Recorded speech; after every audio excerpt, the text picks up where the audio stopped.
It's one thing I have learned to do. I guess, I think age has a lot to do with what we do. You get to be a certain age and things change.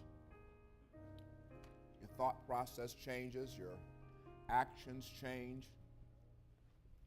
I mean, when I was younger, didn't think about these things, but now you're at a point where now you stop and think about them. But I pray every night when I lay my head on my pillow to go to sleep. And depending upon what's going on in my body, my prayer differs.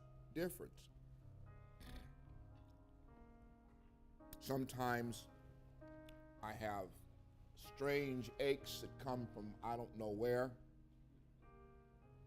and they scare the bejesus out of me. And I have to ask the Most High to deal with it. But one thing I want to share with you guys is that 2 weeks ago Thursday, I was sitting in my recliner watching the football game. And I went to sleep while the game was on, and I had the recliner up, and I had my legs draped on the outside of the recliner. When I went to get up, my right leg said, we're not going to cooperate with you.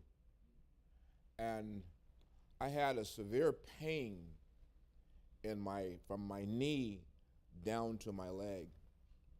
And it kind of caused me not to be able to walk very well. So the Most High and I had a discussion about it. And for several days, even last week, it was in a state where it was very difficult for me to walk. But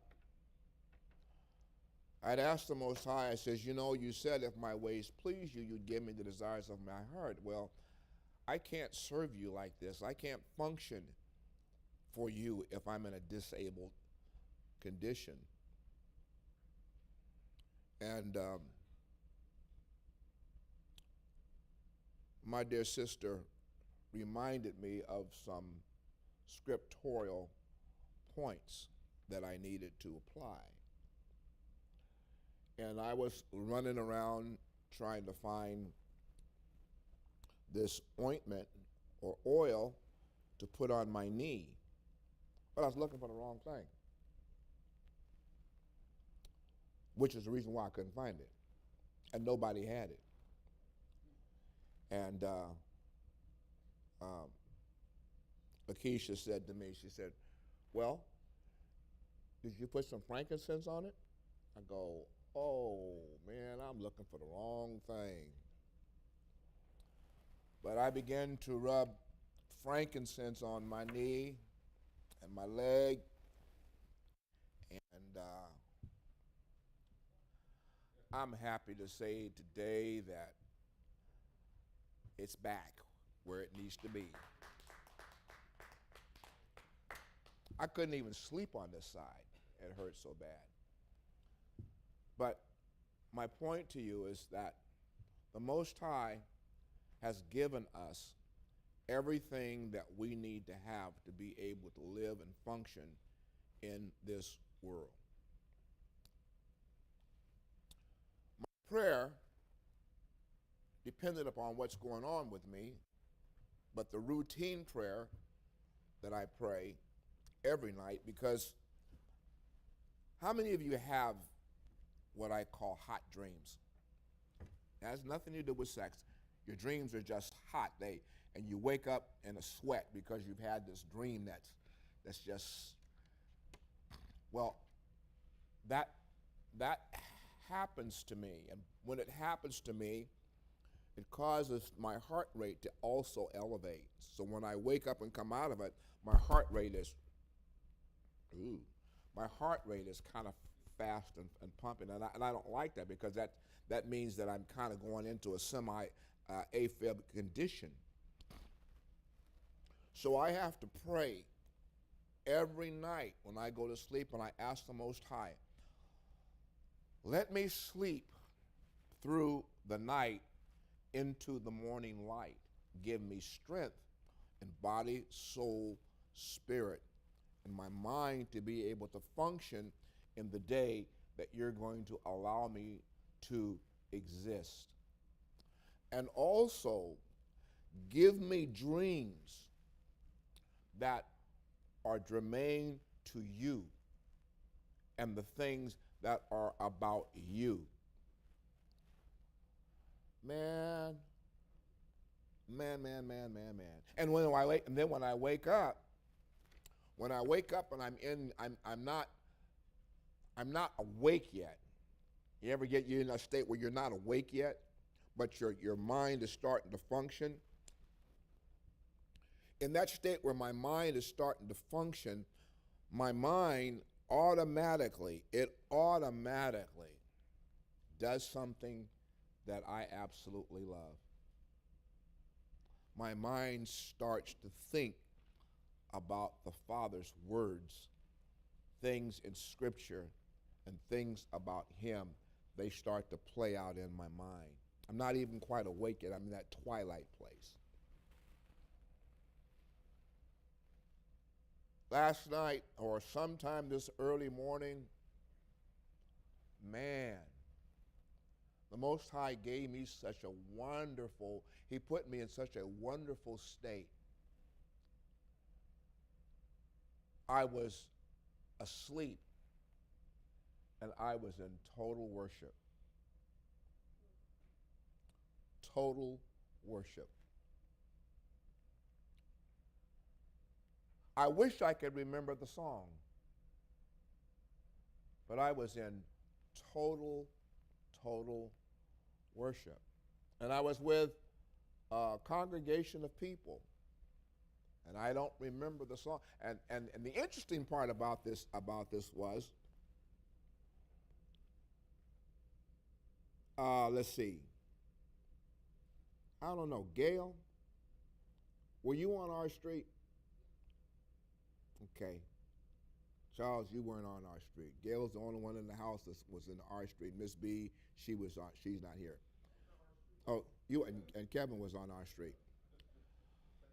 My dream that I was having had me back on our street, at our church on our street, and this worship was going on, and it was something awesome. And it carried over, which caused me to have a late sleep this morning.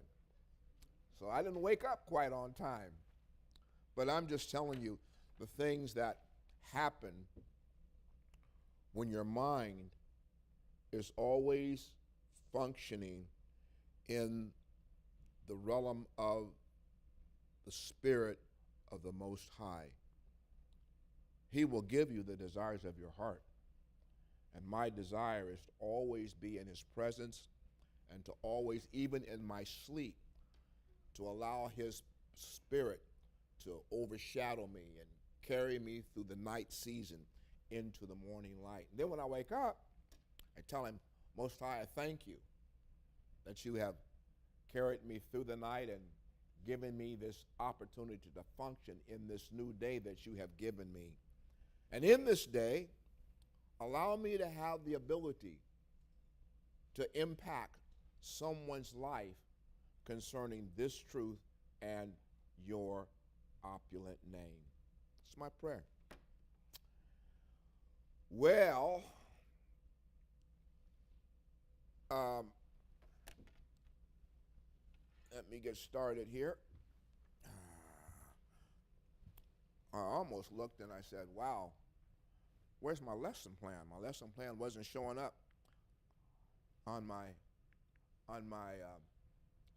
screen and on my thumbprint. thank the Most High that He's given us technology that we can go in and get stuff that we need to have when we know where it is. All right, I'm going to finish this subject today that we started last week on hell, the devil, and HaSatan.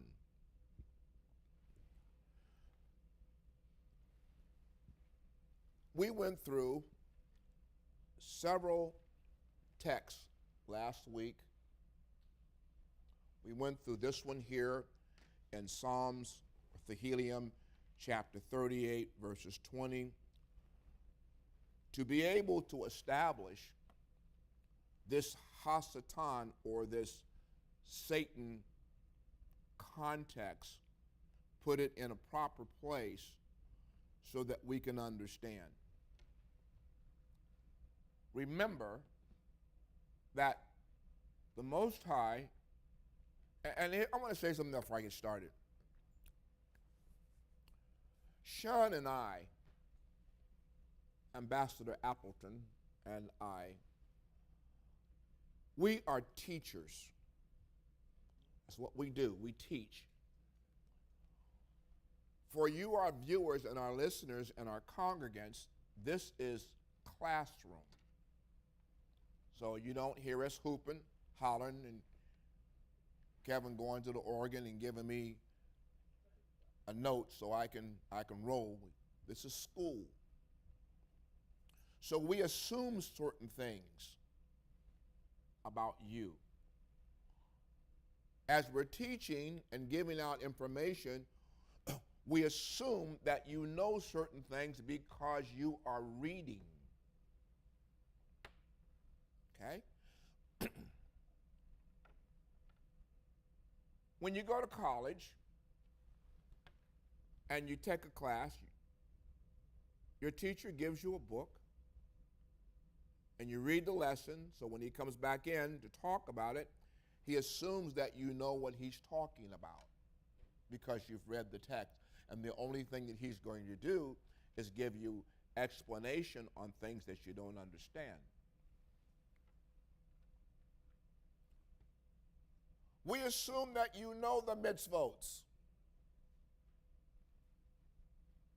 So we don't always have to talk about them because you should have read. You should know now what the mitzvot is concerning armies. You should know what the mitzvot are concerning age and so forth. You should know what the mitzvot are in various aspects. And the book is finished. It's in its state of production. It should be out in a month or two that have all the mitzvot that we use elucidated, but it only contains the ones that are germane to this exile. The ones that are germane to in the land and other things are not included. I shouldn't say unfortunately, it was intentional. But that will help you in some way to have something you can page through and start thinking about these mitzvot that the Most High has given us to live our lives by in this exile. The ones that are germane to the land are not included. But as I go through this, there's things that you should remember from last week. But for our viewing audience and those of you also, we'll go through a summary of what we dealt with. Tehillim, Psalms chapter 38, verse 20, has language in it that allows us to understand the verb aspect and the noun aspect of this word Satan. There is a point in text, as we read through text, where the addition of the word ha, which is the Satan, HaSatan. And then there's instances in text where it's just Satan. We can look at here in Psalms, we can see that in this particular text, where he says, my enemies are alive and well. Those who wrongfully hate me increase their numbers. And since they repay me good with evil, they oppose. They oppose, or they become accusers of me. And then we went to Psalms 71 and 13, where we have the same instance. May those who oppose me be put to shame. Once again, the word oppose in the text is an aspect of someone functioning in the state of being a Satan. And we went to Psalms 109, verses 4, 20, and 29. In return for my love, they became my accusers, even though I prayed for them. Once again, we have this word accusers because in the aspect of defining a Satan is defined by the aspect of being an accuser and also being adversarial. So when we read it, we're going to read in text pretty soon where it talks about the adversary. Well, that's just an adversarial issue. Verse 20 says, this is what my adversaries want Yahweh to do, those who speak evil against me. Let my adversaries be clothed with confusion. So as we go through these texts, we realize that this adversary or this accuser is not, in this particular aspect, a spirit or a three-horn or two-horn red person that happens to live someplace that doesn't exist. What are we talking about here? As we talk about these particular kinds of texts, it functions within the realm of being terrestrial. Terrestrial means that it functions within the aspect of this earth, this land. So as we look at these particular texts that we've read that talks about this adversary, this accuser, and this slanderer, we come to realize that the text is talking about a person. People are adversarial. People are accusers. People slander. And when they function in those contexts of conversation with you and I, or about you, they are functioning in the context of being a Satan, because that's what he does. Now, let me share something else with you as we go forward.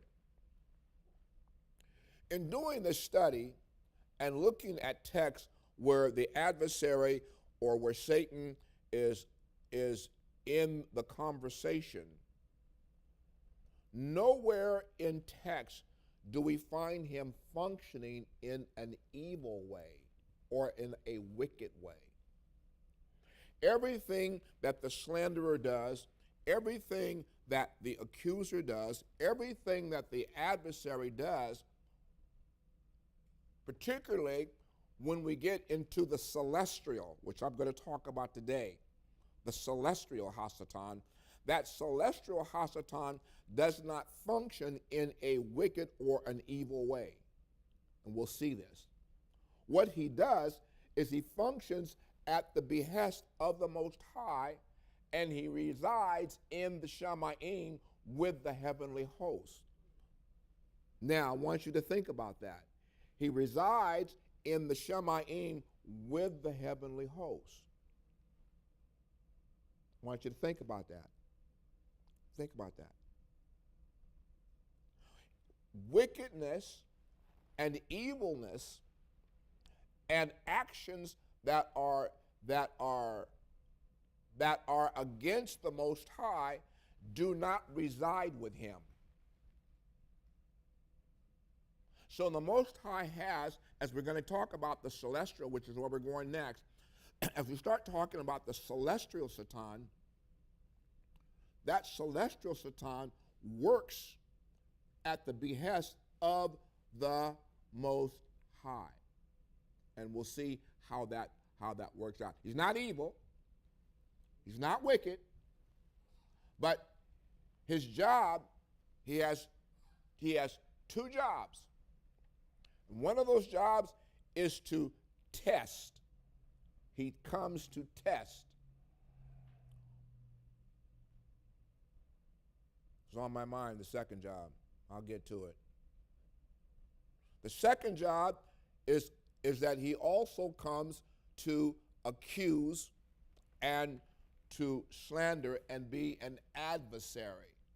So he functions in those three roles in the celestial aspect. Now, as we've looked at these prior texts, we see that there is a good deal of overlap in meaning between accuse and slander. Okay?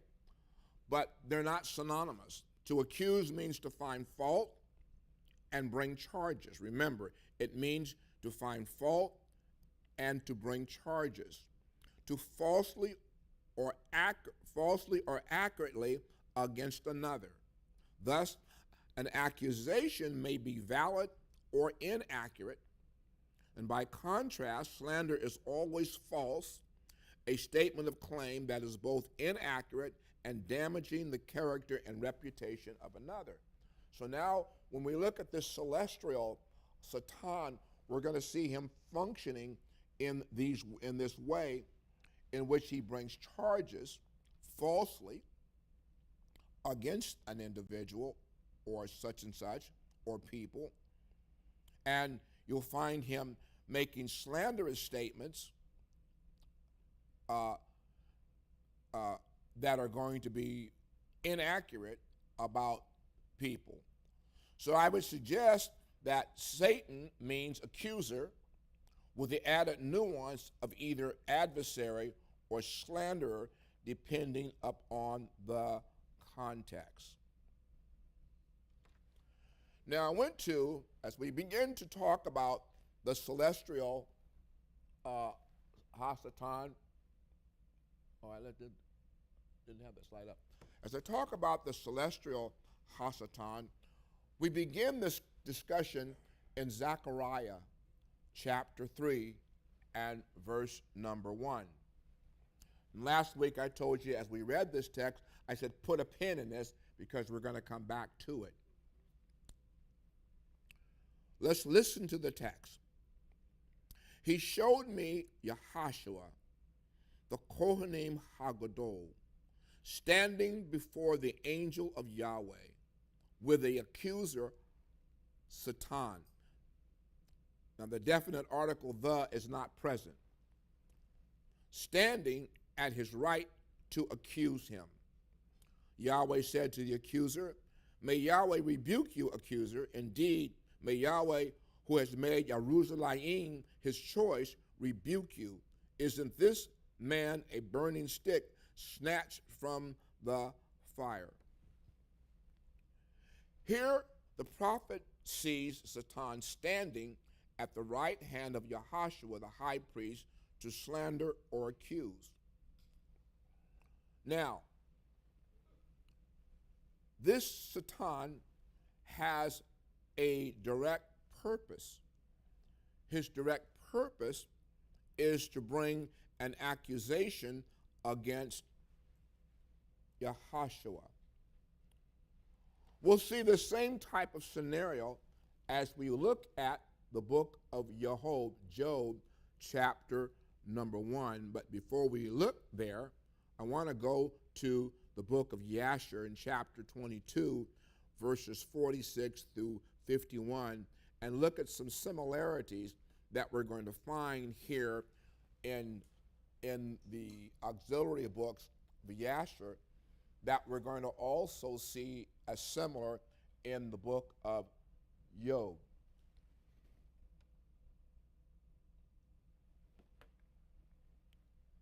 I'm going to read. And as I read this, what you also need to know is that when we talk about the auxiliary books on Yasher and we talk about Job and Abraham, the book of Job, I-Y-O-B, as we talk about this, you have to know that the book of Job predates Abraham. So I'm going to read here in the book of YAHWEH'S things that are germane, that are similar to Job, okay, that were written. The language is going to be a lot the same, but it's happened to Job before it happens to Abraham. So there's a similarity in which that the accuser accuses these two very righteous individuals. I read, "And the day arrived when the sons of El came and placed themselves before the master." The word Lord in the text can be either Yahweh or it can be master. "And Satan also came with the sons of El before the master. And the master said to Satan, 'From where do you come?' And Satan answered the master and said, 'From going to and fro in the earth, and from walking up and down in it.'" Hear the language? Those of you who have read Job, do you hear the language? Now,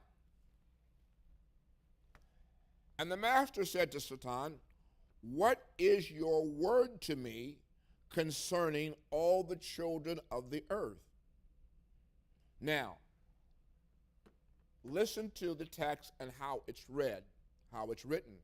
The Most High has asked him, "What's going on? Now I want you to give me information about all the children of the earth." It's not that the Most High doesn't know, but this is this adversarial Satan's role. His role is to go throughout the earth and to kind of investigate and kind of look and see how the children of the earth are functioning.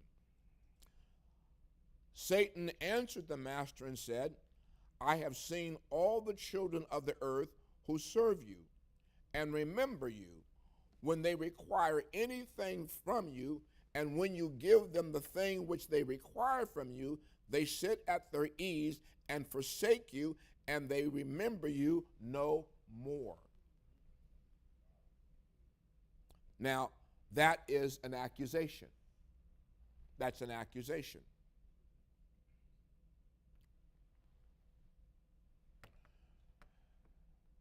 The question, have you seen Abraham the son of Terah, who at first had no children? This is still HaSatan talking. "And he served you, and he erected altars to you wherever he came. And he brought up offerings upon them, and he proclaimed your name, and continually to all the children of the earth. And now that his son Isaac is born, he has forsaken you." Accusation. "He has made a great feast for all the inhabitants of the land.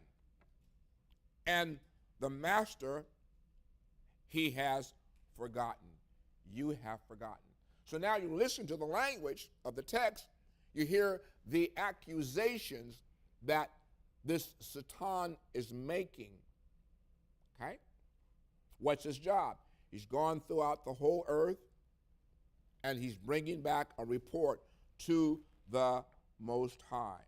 Now we're talking about the celestial HaSatan. Now we go to Job chapter number 1.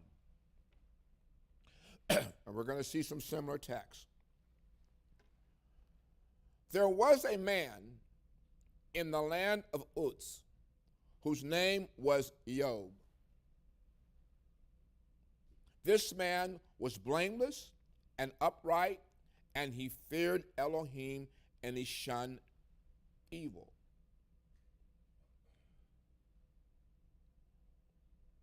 Let's see what YAHWEH'S says.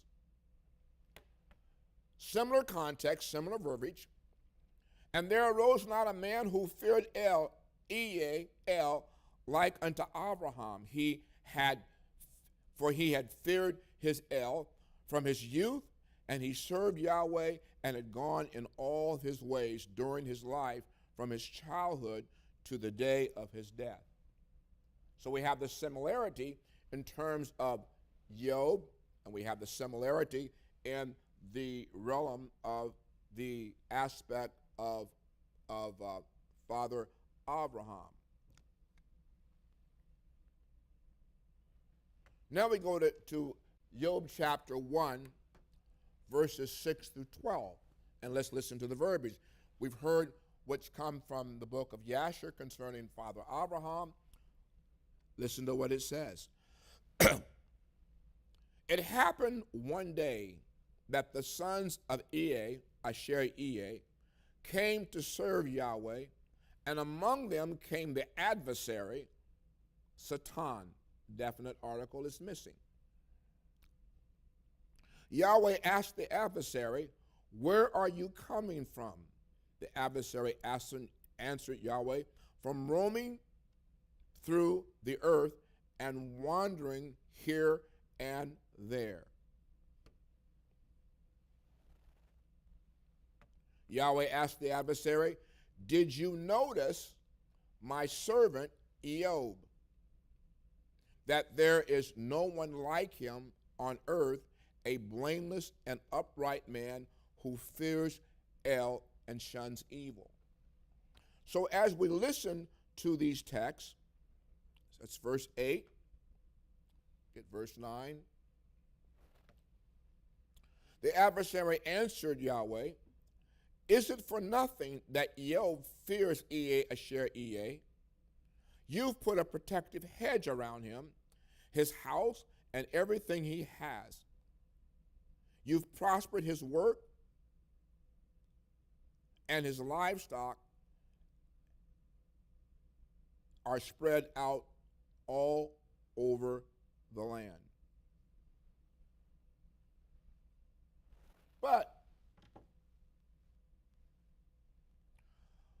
But if you reach out your hand and touch whatever he has, without doubt, he'll curse you to your face. Accusation.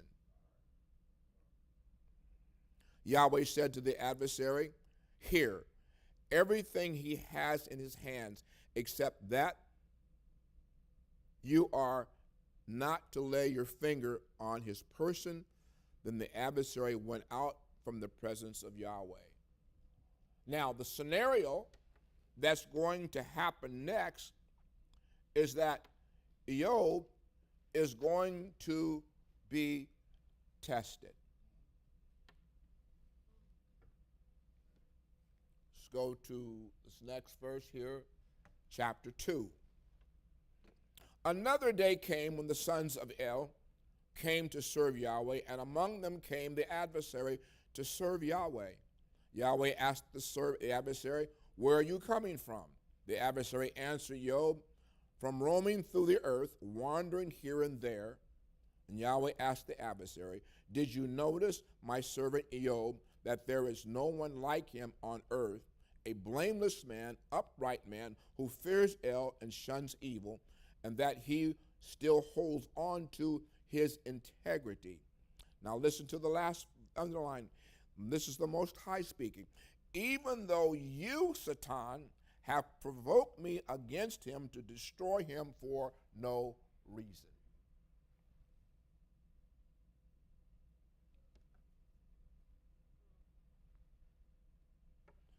The adversary answered Job.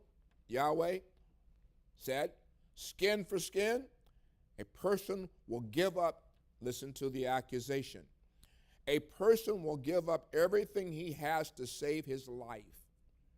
But if you reach out your hand and touch his flesh and bone, without doubt, he'll curse you to your face." Yahweh said to the adversary, "Here he is in your hands, except that you are to spare his life." Now, in all that we've read, what we're listening to is an accusation that's being brought about. Now, we're talked about the terrestrial Satan, which is a person or a nation that can bring slanderous accusations and what have you against you. In Zechariah And in Job, we have what we call the celestial HaSatan. He arrives with the Malach, or the sons of El, in the presence of El. And as we've read here in text, we find him going to and fro in the earth. Have you gone out? Yes. Bring me a report back of all the children that you have seen. When we go back to the first rendering of the presence of this HaSatan amongst the sons or the Malach of the Most High, there is something that struck me in the text that causes me to believe that this day and occasion in which that they are gathering with the Most High happens to be a very important day. It's not just any day. And the other question is, why is the HaSatan going to and fro in the earth, and he's making this viewing, or he's making this review of the people of the earth? It appears to me, that this day of Job, because Job is also concerned about his children and all of the feasts that they are conducting, that perhaps they're not doing them right or correct. And they're going and they're having these parties. In my mind, I said in my mind, it appears to me that these children are honoring the feast of the Most High, and Job is concerned about how they're going about doing it. Now, where are you coming from? Well, just going to and fro on the earth. Why are you going to and fro on the earth? Well, I'm investigating. I'm seeing what your children are doing. You ask me, I'm gone. That's what my job is. In my mind, I believe this to be the Day of Atonement. Why do I believe it's the Day of Atonement? Because it's the day in which there is a separation between those that are righteous and those that are not righteous. So what's HaSatan doing? He's doing the work to discover, in the words of a little Christmas song we always say, who's been naughty and nice. And he's bringing back this report because the Most High asked him, what did you find? What did you see? Well, I recognize that there are your people and your children that when they ask you for stuff and things and you give it to them, then they go away and they forget you. Abraham, he says, well, Abraham didn't have a son. Now, I got to tell you something. It's very, very, very intricate about this whole narrative with Abraham and Job. Job was concerned about his children.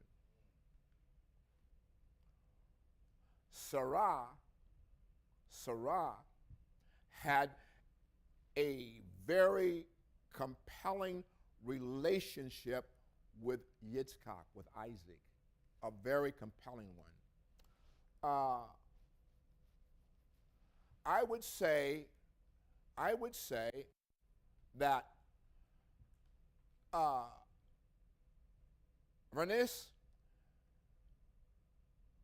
you and Sarah's have the same kind of relationship with your sons as she had.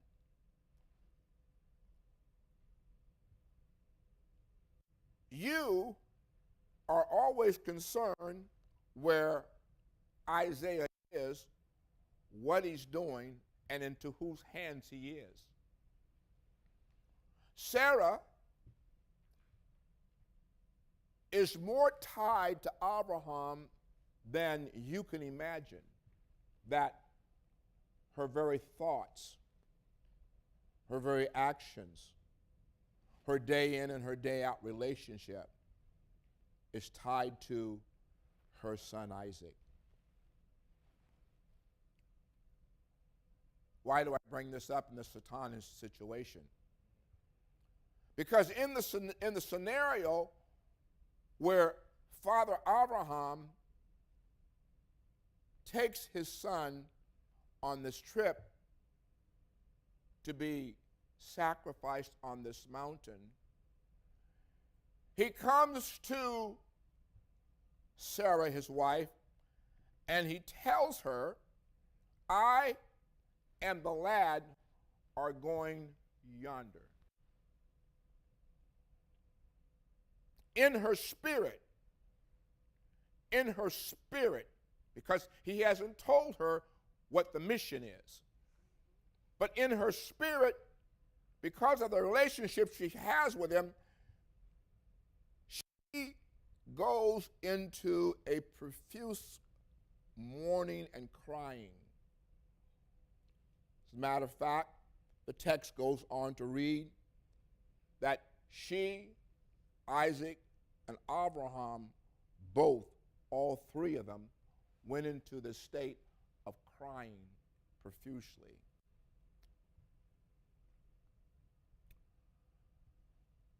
Abraham leaves with Isaac and goes on the journey.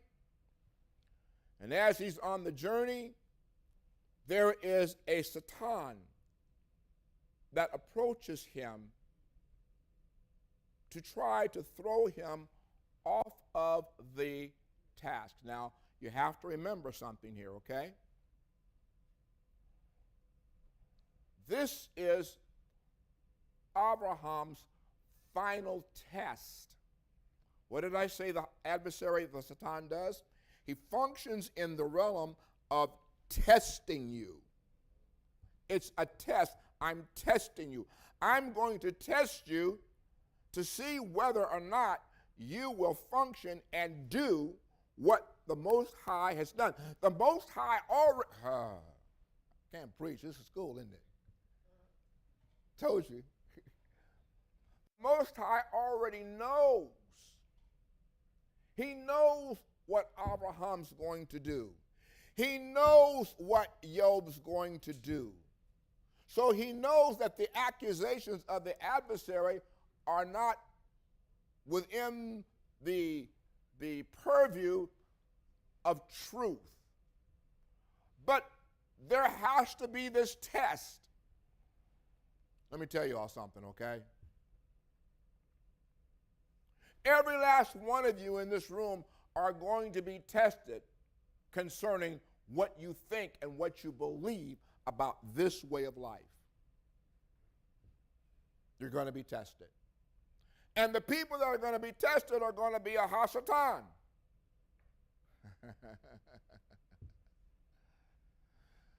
So, Abraham is on this journey and he is confronted with this HaSatan who tries to throw him off the task that he is going on. He even creates a mirage of a river in the path while Abraham is going on this journey. And the writer goes on to say in the auxiliary books that as they walked through this river, and the river got deep, and the river got almost up to the head. When Abraham remembered, he said, I've been here before, and there's no river here. And in his thought process, when he remembered that there was nothing there, it all went away. HaSatan remembered, well, I can't throw him off here, so now I'm going to go to Isaac. And I'm going to tell Isaac, do you know what your father's getting ready to do? Your father's getting ready to offer you as a sacrifice. Now here's the interesting thing about Isaac.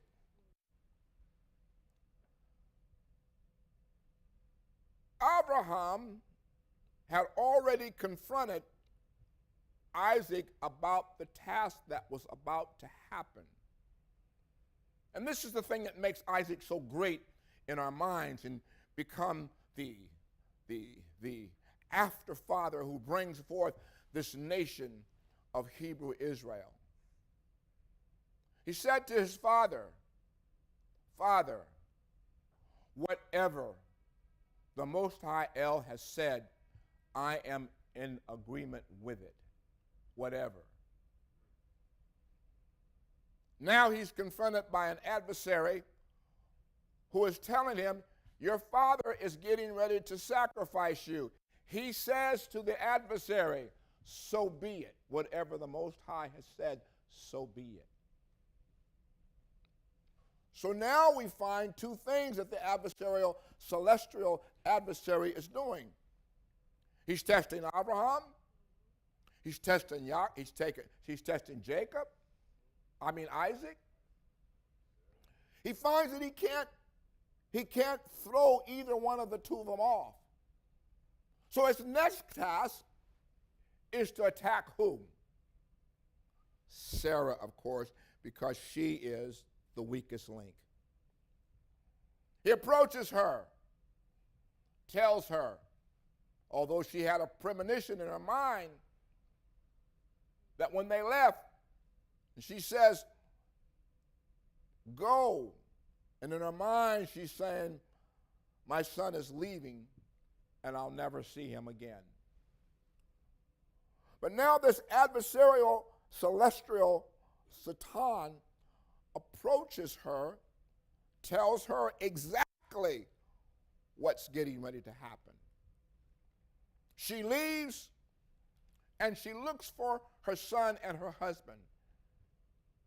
She goes across the path to all the ways that she thinks she's gone, and she's asked everybody on the path, have you seen Abraham? Have you seen Isaac? Have you seen Abraham? Have you seen Isaac? She becomes overwhelmed in grief. And our text tells us that she died. But our text doesn't tell us where she died. She died in the place where she was looking for her son and her husband. The adversarial celestial Satan is not through. Now, Isaac and Abraham have reached the point, and he's bound on the altar.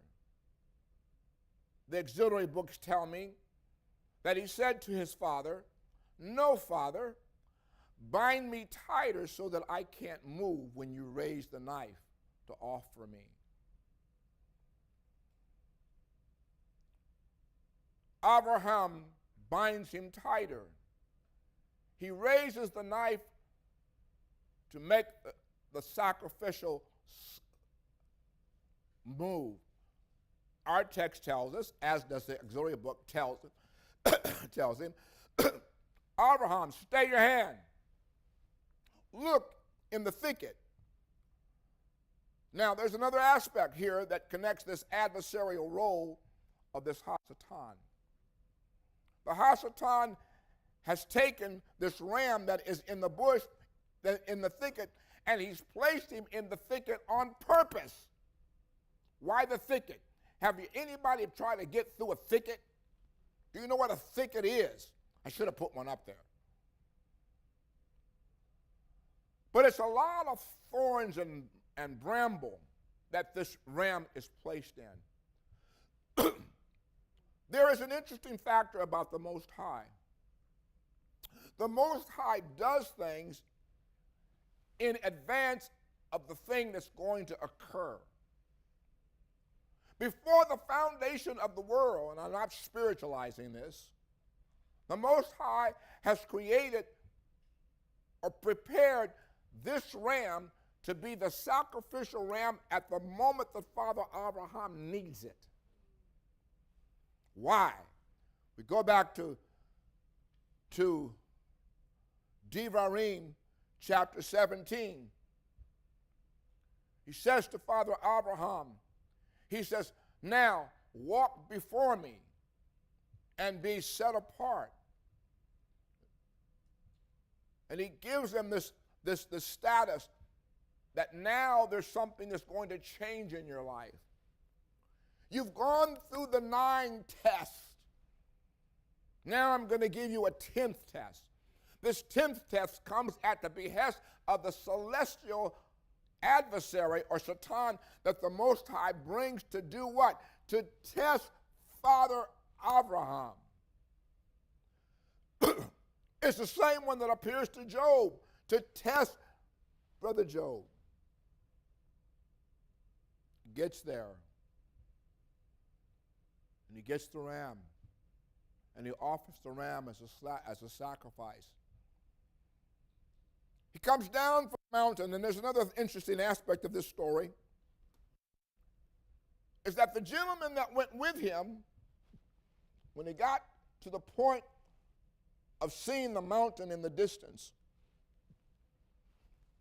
he back up for a minute, he asked his son, he says, son, do you see the place in front of us?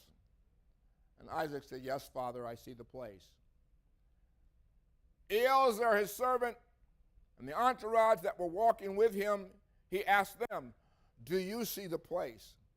They said, no. He said, then you stay here. There's an interesting aspect in this story. I'm going to sound kind of Christian here. There are places in your and my relationship with the Most High that we're going to see things that carnal men cannot see. You're already there. You're able to see the impact of how the Torah functions in your life and my life to give us this sense of stability. And I'm not going to use the word faith. It doesn't give us faith. It gives us knowing, experiential knowledge of how the Most High functions in our life when we apply His mitzvot, His rules, His laws, and His commandments to our life. The other people that you explain this to, they shake it off like the pictures of the catcher. You have to tell them, you stay here. Why? Because this journey is not for you because you can't see it.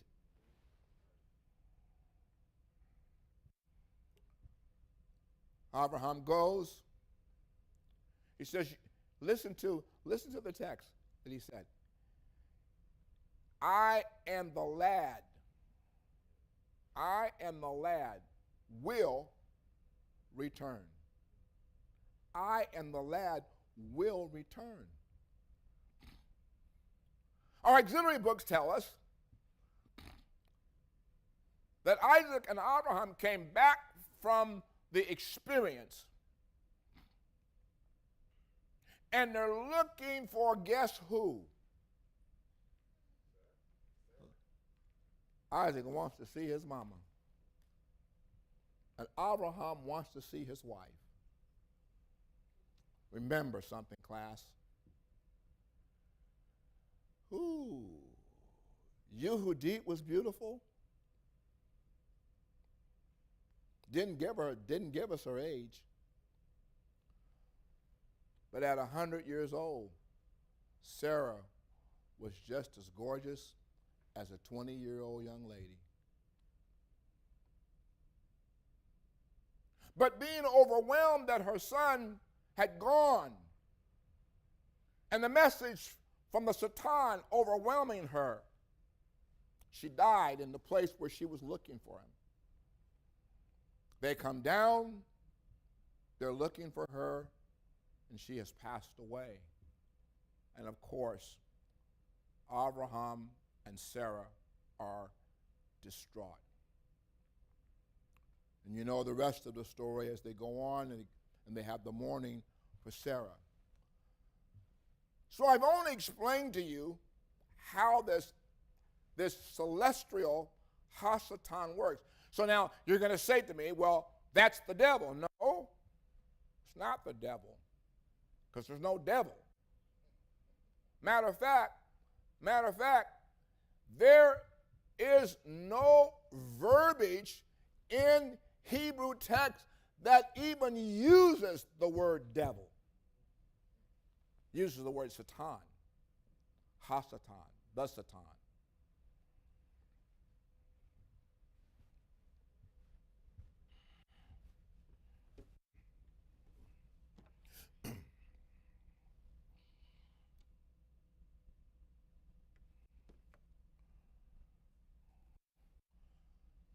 So they've talked about this. Celestial Satan, there are 4 passages in the Tanakh, the Old Testament, that talk about the celestial Satan, and that's in Numbers chapter 22, verses 22 and 32, and in Job chapter number 1 and 2, Zechariah chapter 3 and verse 1 and 2.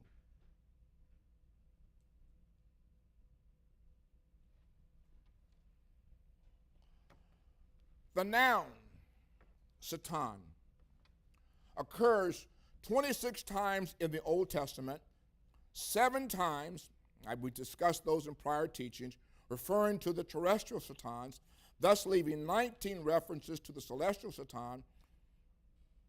3 of these, 19 use the word Satan without the definite article the, and that's in Numbers 22 and 22, 32 and 1, and in 1 Chronicles, chapter 21 and 1.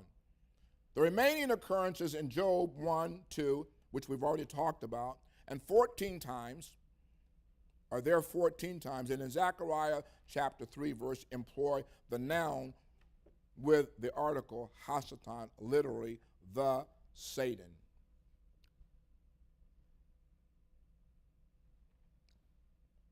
Leaving aside Numbers chapter 22 and 22 and 32, because there the angel of Yahweh is Satan. We note that 16 of 17 references to the celestial Satan use the expression, the article Satan, and the lone exception is in 1 Chronicles chapter 21 and 1, and this would seem to indicate that only in 1 Chronicles 21 and 1 is Satan possibly a proper name. In the remaining passages with the definite article, the, it is common noun instead of a verb to be translated something like the accuser. 1 Chronicles chapter 21 and 1. The adversary, Satan, now rose up against Israel to incite David to take a census of Israel.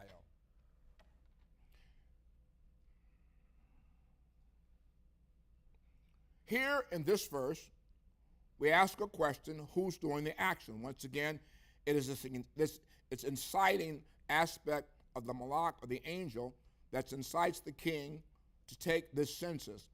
This is not a person whose actions are Satan-like, like being the accuser, slander, or an adversary. This text informs the reader that it was Satan who rose up against Israel to incite David to take the census here in this particular text. 2 items are of special importance here. First, this is the only place in the Old Testament where the Hebrew word Satan, when referring to the celestial diabolical being, is used without the definite article the. This has suggested to most commentators that Satan is here a personal name. Satan in Zechariah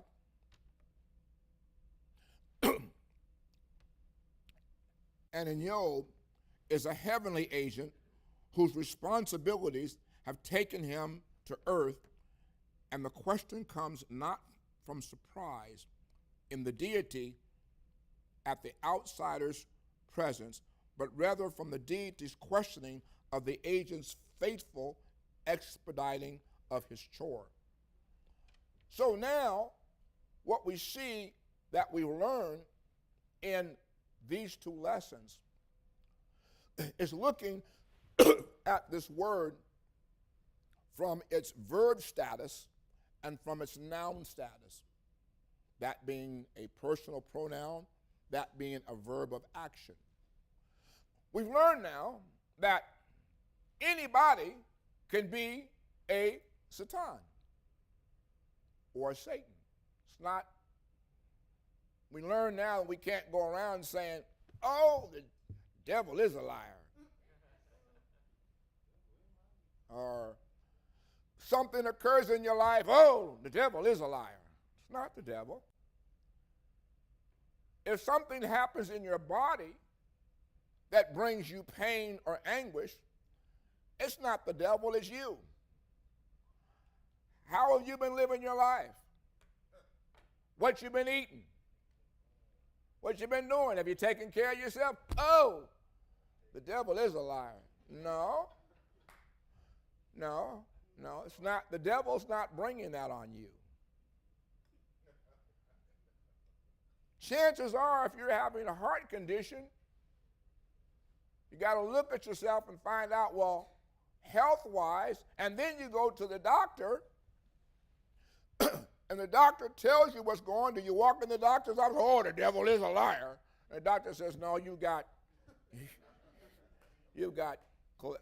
congestive heart failure. You have, you're on the verge of a heart attack and a stroke, or you have sugar diabetes. What are you eating? What are you doing? Excuse me. Now, we're driving down the highway and something, oh, the devil is a liar. No. Somebody or you are not paying attention to what you are doing. You see, within the realm of Christianity, there are two facets that remain strong for them to be able to have their faith. One is belief in Jesus Christ that he will save you. Two, that the devil made me do it, and Jesus Christ is going to save me from what the devil made me do. And hell. Now, I had an opportunity to come to an understanding, which I already knew, but I needed to hear it. Why it is that people go to church to be saved. And the answer came back to me saying they go to church to be saved because they don't want to go to hell. Saved from hell. Saved from the presence of this red person and an infernal, which neither one of them exists. I'm coming to understand also that a majority of Christian pastors know that there is no hell. And they know that there is no devil. But they continue to preach this fear tactic in order to win souls into their congregation.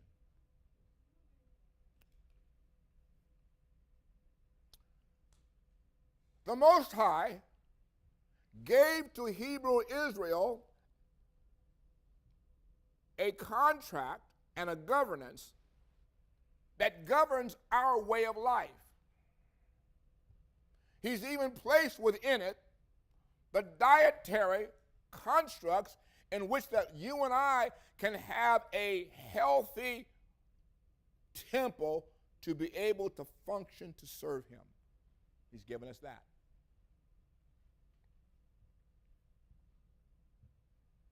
We have learned within the framework of what we do that the Most High El will also protect us and cover us as we traverse this Eretz and this land. He's given that to us so that we can have a peaceful, harmonious relationship. Now that we know who HaSatan is, you will be in complete compliance when somebody gets in your face, slanders you, accuses you, or opposes you. You'll be in complete compliance to say to them, Satan, get behind me. What? What? You calling me a Satan? Well, let me explain to you what Satan is. Yes, I'm calling you that. And remember that in your life, there is the celestial HaSatan that will impede your mind. He's sent to do this. To do what? Test you. Everything about the celestial Satan has all been about a test. It didn't come to bring wickedness. Didn't come to bring evil kinds of things. Abraham was tested. Job was tested. The king was tested because the king had a mitzvah that told him, you are not to count Israel. When he did it, bad things happened to him. It was a test. He failed the test. I'm going to say to you as I close, don't fail the test. Yibregekaka, Yahweh v'ishmereka. Ya'er Yahweh panav aleka, bekanuka. Yasa Yahweh panav aleka, v'yasam l'shak shalom. May Yahweh bless you and keep you. May Yahweh make his face to shine on you and show you his favor. May Yahweh lift up his face toward you and give you complete peace. Shalom.